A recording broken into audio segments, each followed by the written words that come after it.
बाळूमामांचा एक भक्ताला रात्रीच्या वेळी चकवा लागला होता. तो घाबरून बाळूमामांना मोठ्या श्रद्धेने हाक मारू लागला, मामांचा मंत्र जपू लागला.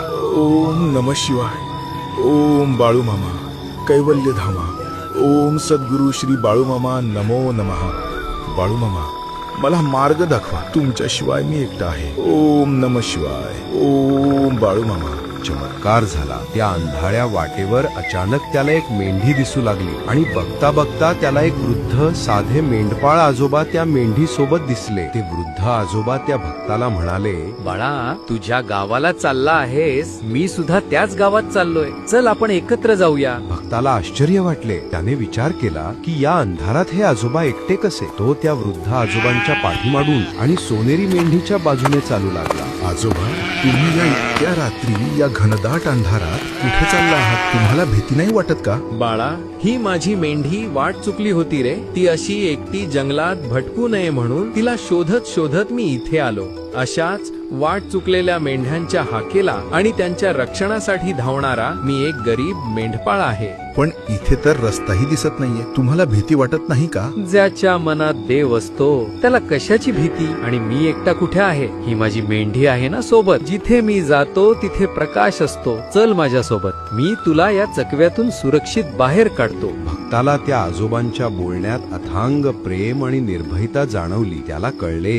की हा माणूस सामान्य असला तरी देवापेक्षा कमी नाही. थोड्याच वेळात ते गावाच्या वेशीजवळ पोहोचले. वृद्ध आजोबा थांबले. बाळा, तू आता पोचलास. तुझी श्रद्धा तुला घरी घेऊन आली. जसा भक्त त्या वृद्ध आजोबांचे आभार मानण्यासाठी वाकला, त्याला एक गोष्ट आठवली. तो लगेच आजोबांना घाबरून म्हणाला, आजोबा, मी तर तुम्हाला सांगितलेच नाही की मला चकवा लागला आहे आणि मला कोणत्या गावात जायचे आहे ते. मग तुम्हाला कसे कळले? तुम्ही मला बरोबर इथे आणून कसे काय सोडले? भक्त असे बोलताच मोठा चमत्कार झाला. एक दिव्य प्रकाश पडला, सोनेरी प्रकाश, जो त्या आजोबांच्या पाठीतून येत होता. आणि तेवढ्यात तिथे त्याला मामांचे खरे रूप दिसले. त्याला अंदाज नव्हता की तो सामान्य वृद्ध माणूस दुसरे कोणी नसून बाळूमामा आहे. त्या भक्ताला कळून चुकले की त्याच्या सोबतीला बाळूमामा स्वतः त्याला वाट दाखवण्यासाठी आले होते. त्या क्षणी बाळूमामांनी आपले खरे रूप दाखवले. त्यांच्या पायाशी ती सोनेरी मेंढी शांतपणे उभी होती. भक्ताने मामांना साक्षात पाहिले. मी तुमच्या कष्टांत, तुमच्या गरजेत आणि माझ्या मेंढ्यांमध्ये नेहमी तुमच्या सोबत असतो. तुम्ही जेव्हा जेव्हा मला हाक द्याल,